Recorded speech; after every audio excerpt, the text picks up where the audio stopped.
dice así: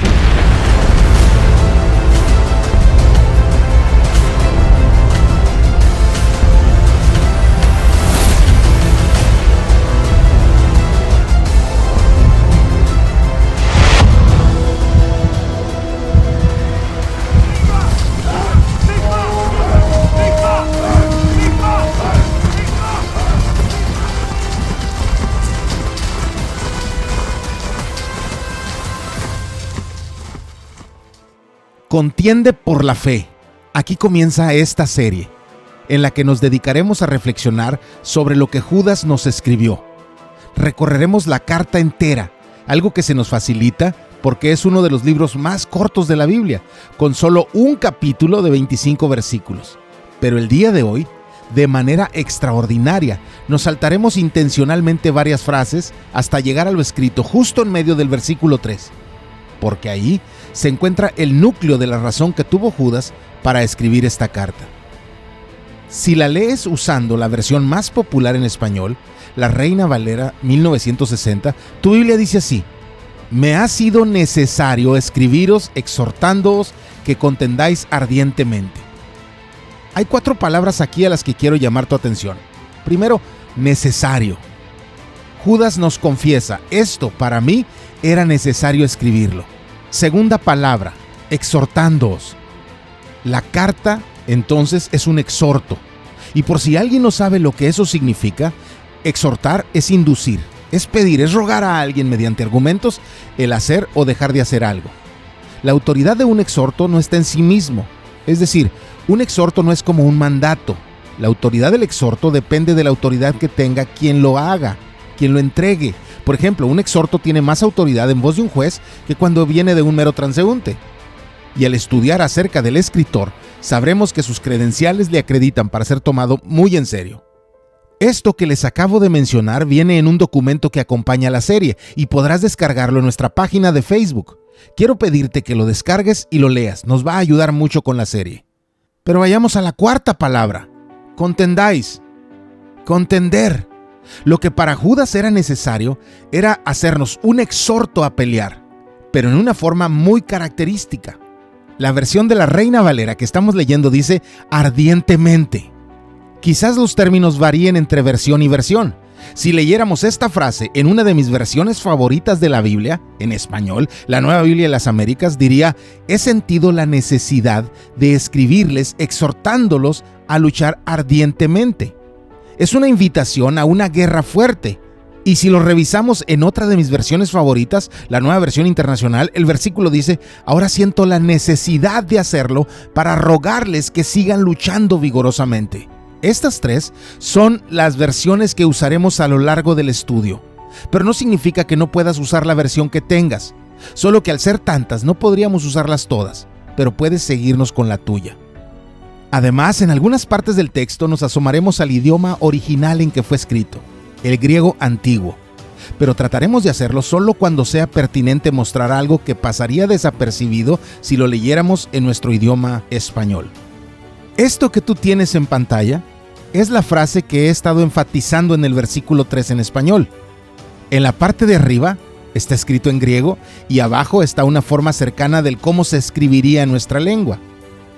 La frase dice: Ananken eskon grapsai himin. A ver, yo sé que ahí está una U, pero se pronuncia como I. ¿Qué quieres? Yo no escribí el griego. Comienzo de nuevo. Ananken eskon grapsai himin parakalon epagonisestai. Ahora, pongámosle atención a esta palabra, ananken. Este término significa compulsión. Es una obligación. A veces incluso se usa para referirse a una tortura, en el sentido de obligar a alguien a hacer algo por la fuerza. Es lo que Judas nos está diciendo: tuve la necesidad. En griego, la idea es más intensa que en el español necesidad. Y mira la segunda palabra, parakalón. Es una recomendación, es una advertencia, es un consejo, es un exhorto que nos entrega nuestro abogado o nuestro asesor. Es un consejo de alguien que cuida nuestros intereses, que persigue nuestro bien. Y las 2 palabras que siguen en español, contender apasionadamente, en griego son un solo vocablo, epagonisestai. Es un término que está formado por 2 palabras, además de un sufijo. Como no es clase de griego, no veremos el sufijo, sino solo los dos vocablos que aparecen en pantalla. Juntos forman el término. Dos palabras, epi más agón. Comencemos con agón, porque es el núcleo de la idea. Agón es conflicto, es lucha, es competencia. Es algo a lo que te entregas no como un hobby, no como a un pasatiempo, sino como algo que determina tu identidad, algo que define tu estilo de vida. Agón se usaba, por ejemplo, para lo que hoy llamamos las Olimpiadas, que vienen de los griegos, y cuyo nombre verdadero era Olympiakoi Agones, los agones del Olimpo. Para los tiempos de los apóstoles y mucho antes, ser alguien que participaba en las Olimpiadas solía ser de vida o muerte. Hoy es solo un deporte. Antes tenías 3 opciones: rendirte, esforzarte hasta morir o ganar. Y no significa que te mataran, matar no estaba permitido, pero morir peleando era diferente, y eso era digno de elogio. Pero a diferencia de hoy, no habían medallas de plata, ni de bronce, y ni siquiera de oro. Los beneficios económicos podían llegar después, de gente que quisiera regalarte algo como mérito a tu triunfo, pero lo único que obtenías al ganar la competencia era una corona de olivos silvestres sobre tu cabeza, una cinta de lana atada a tu frente y una rama de palma para que levantaras frente a la multitud que te celebraba. Pero es que lo atractivo no era lo material. Ellos buscaban conquistar la preferencia de la diosa Nike, que les regalaría el triunfo. Los nombres de los tenis Nike o Nike vienen del nombre de esa diosa. Para los competidores, la gloria estaba cuando al final los heraldos anunciaran los ganadores a las multitudes, porque al anunciarlos incluían su nombre, el nombre de su familia y el nombre de su ciudad, mientras todos les aplaudían y vitoreaban. Pero los demás, todos eran perdedores. Unos murieron con honor peleando hasta morir y otros se fueron como cobardes. Hoy son, entre comillas, Juegos Olímpicos. ¡Juegos! Antes los competidores iban al Monte Olimpo, donde se suponía que serían observados por sus dioses, delante de quienes debían mostrar ser merecedores del premio de Nike, y no subían al monte y entraban al estadio a jugar. Subían para agón. Agón no es tomarnos un cafecito para hablar de nuestras diferencias. Agón es conflicto. Agón es guerra. Y por eso practicabas a conciencia todos los días, porque seguramente tus contrincantes también lo estaban haciendo. Y cada minuto del día que no le dedicabas a eso, pudieras estarle regalando ventaja a los que sí lo estaban haciendo. Agón exige disciplina. No podías desvelarte solo porque querías hacerlo. Sabías que tu cuerpo debía descansar porque era tu máquina de guerra. Y te alejabas de placeres. El vino era tu enemigo. La comida en exceso era tu enemiga. Los amigos que te quisieran sonsacar eran en realidad tus enemigos. Tú estabas entregado a una sola cosa. Eso es lo que tenía en mente el apóstol Pablo cuando escribió aquellas palabras en 1 Corintios 9, versículo 25. Todo aquel que lucha, y en griego dice agón isómenos. Todo aquel que agón, de todo se abstiene. Ellos a la verdad para recibir una corona corruptible, pero nosotros una incorruptible. Un versículo antes había hablado sobre lo que recién les expliqué sobre las Olimpiadas. ¿No sabéis, dijo Pablo, que los que corren en el estadio, todos a la verdad corren, pero uno solo se lleva el premio? A diferencia de hoy, ¿no? Que tenemos tantos lugares. Y Pablo dice, uno solo gana. Corred de tal manera que lo obtengáis. Y luego nos habló de la disciplina que debe existir en la vida de alguien que pretende competir. Versículo 26 dice, así que yo de esta manera corro, no como a la aventura. De esta manera peleo, no como quien golpea el aire, sino que golpeo mi cuerpo y lo pongo en servidumbre, no sea que habiendo sido heraldo para otros, yo mismo venga a ser eliminado. Ese pensamiento de Pablo de ser eliminado de una competencia no es como lo entendemos hoy, que te detectan haciendo trampa y te muestran algún cartón rojo. Eliminado en ese entonces era muerte o vergüenza y repudio. Y esto nos va a ayudar a aclarar mejor el término. Agón es la raíz de donde viene nuestra palabra agonizar. Hoy la vemos como sinónimo de muerte, ¿no? Pero más bien es referencia a una guerra fuerte que alguien está enfrentando contra la muerte. Eso es agonizar. Eso es agón. Es una guerra fuerte.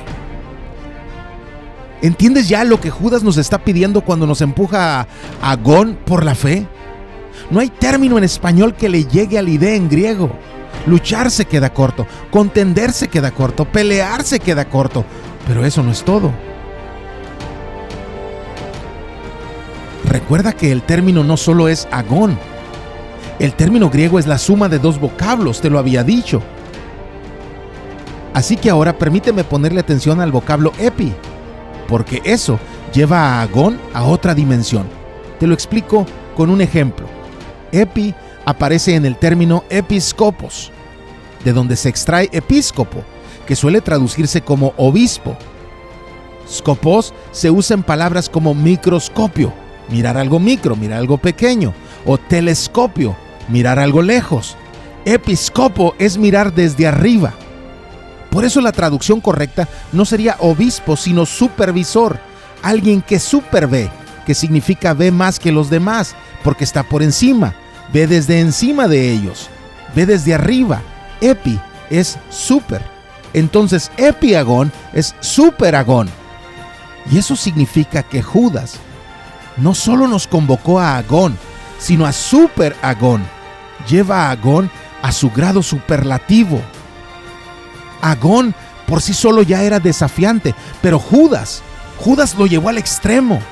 Cuando leemos contender, en realidad es un llamado a una guerra intensa, sin tregua, sin descansos, hasta ganar o ser derrotados. Iglesia, esto es guerra. Judas nos invita a la guerra, no a un pleitito, no a una discusión, no a un alegato apasionado. Esto es guerra. Y como estamos por entrar en guerra, les recuerdo las indicaciones de Pablo. Revístanse con la panoplía, el término griego para toda la armadura de Dios. Porque al vestirnos con la panoplía, que es toda la armadura, dice para que puedan estar firmes contra las insidias del diablo. El término panoplía se repite 2 veces y en ambas nos dice que la panoplía nos permite resistir, permanecer de pie, pese a las embestidas del enemigo, porque créeme, ellas vendrán. Estés o no participando en la guerra, el enemigo siempre busca destruirnos. Pero cuando nos levantamos en armas, Pablo nos dice, vístete de la panoplía. No está hablando de usar una de las armas, sino de usar el conjunto completo de ellos, toda la armadura que enlista a partir del versículo 14. Estén pues firmes, ceñida su cintura con la verdad. La verdad es el primer elemento de la panoplía. El peor peligro para la iglesia a lo largo de la historia no ha sido la persecución, sino la mentira. Judas es uno de esos libros que se escribió como reacción a mentiras y a mentirosos infiltrándose en la iglesia. Ese cinturón que los soldados romanos conocían como cingulum militare era algo básico, pero muy importante, porque les permitía mantener su vestimenta ajustada a la hora de pelear. Pero su uso más importante era que en él se colgaban sus armas. La verdad es el sostén de todo lo demás. La guerra comienza cuando buscamos la verdad y nos vestimos con ella. Y el cingulum también servía como protección de la zona genital, que había que proteger en cualquier conflicto o maniobra militar. Así que ese cinto, para nosotros, también debe ser un llamado a la pureza, porque en la guerra, esa zona puede recibir ataques para derrotarte más fácilmente. El segundo elemento, revestidos, dice, con la coraza de justicia. Los soldados de esa época la llamaban lorica segmentata, o caparazón, o carcasa segmentada. El término que usó Pablo fue en griego, toraca, un protector del tórax. Era básicamente para proteger el corazón.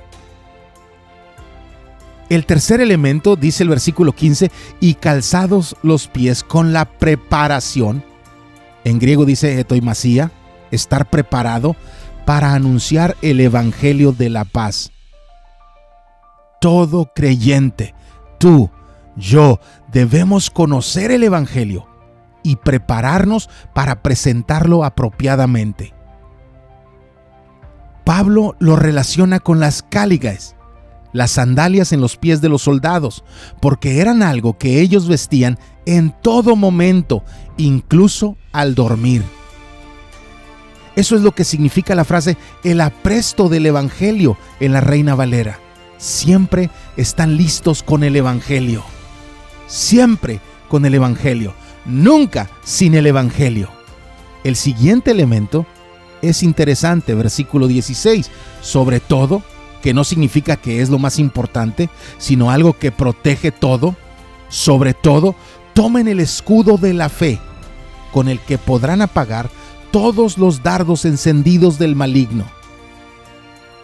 Los soldados romanos lo llamaban scutum, pero Pablo se refiere a él con el término griego tireos, que significa puerta, que era un apodo popular para el escudo romano, por su forma tan diferente a los escudos de otros ejércitos. Luego nos habla de la protección a la cabeza. Dice, tomen también el casco de la salvación. La Reina Valera dice el yelmo. La protección a la cabeza que los ejércitos romanos llamaban galea. Regresaré a esto en los próximos 2 videos. Y en ese mismo versículo está el último elemento, y la espada del Espíritu, que es la palabra de Dios.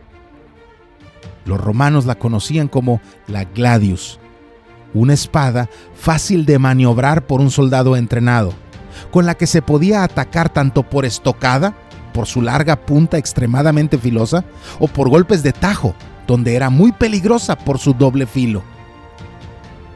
Esta espada que Pablo tiene como ilustración es considerada por muchos expertos en armas como la mejor espada que jamás haya existido desde el punto de vista práctico y estratégico. Y estadísticamente es también la más efectiva de la historia. Pero hay algo que le faltó a Pablo. Hay un elemento fundamental en la panoplia del ejército romano que Pablo omitió. Una daga que se conocía como pugio, de donde vienen los términos puño, púgil para referirnos a un boxeador o pugna para hablar de un pleito. No había soldado que no portase un pugio. Y quizás la razón por la que Pablo lo excluyera fue que el pugio se usaba en ciertos momentos en que la gladius era inefectiva. Pero la palabra de Dios, a diferencia de la gladius, nunca falla. Por eso no hay necesidad de un plan B. Ni siquiera existe un plan B. La palabra de Dios es viva y eficaz. Siempre cumple aquello para lo que fue enviada.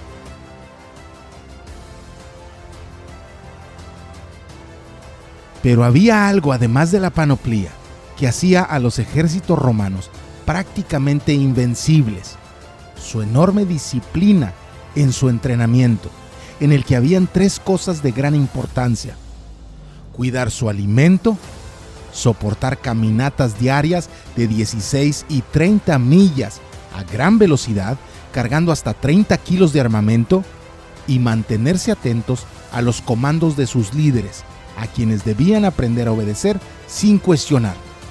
Por eso el versículo siguiente nos dice esto: con toda oración y súplica, oren en todo tiempo en el Espíritu, y así velen con toda perseverancia y súplica por todos los santos.